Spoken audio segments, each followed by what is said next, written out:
The IMF is telling the Bank of England to hold its fire on interest rates, and it is pointing to the conflict involving Iran as the reason why. The International Monetary Fund, the global body that monitors economic stability and advises member countries on policy, has urged the Bank of England to pause any further changes to borrowing costs. The message is straightforward. Until the geopolitical picture becomes clearer, moving rates in either direction carries too much risk. Here is why that matters. Conflicts in oil-producing regions create a genuine dilemma for central banks. When fighting disrupts energy supplies, oil prices rise. That pushes up the cost of fuel, transport, and goods across the economy, which feeds directly into consumer inflation. In normal circumstances, higher inflation means central banks raise interest rates to cool things down. But a prolonged conflict also weighs on growth, as businesses and households pull back on spending amid uncertainty. Raising rates into a weakening economy can make a bad situation worse. So holding steady, not cutting, not hiking, buys time. It lets policymakers watch how events unfold before committing to a direction they might later regret. For the Bank of England, the timing is sensitive. The bank spent several years raising rates aggressively to bring inflation down from peaks that hit British consumers hard. That campaign has been working.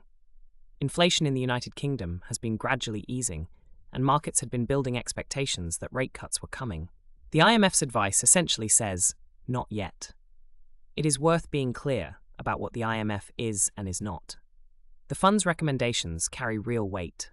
Markets pay attention, and the fund's assessments can shift expectations about where rates are headed. But central banks are independent. The Bank of England is not required to follow IMF guidance. It will make its own call based on its own read of the data. That said, the underlying concern the IMF is flagging is real. The United Kingdom is an import-dependent economy.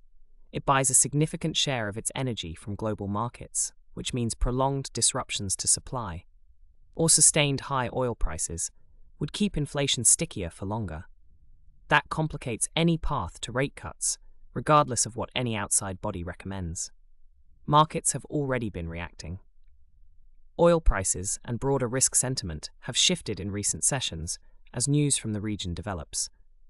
Investors are watching Bank of England communications closely for any hint that the conflict is changing the central bank's thinking on cut timing. The practical read here: in an environment where geopolitical events can shift the inflation outlook quickly, central bank decisions are increasingly tied to developments far beyond any single country's borders. That uncertainty is now a standing feature of the rate outlook, not a temporary distraction.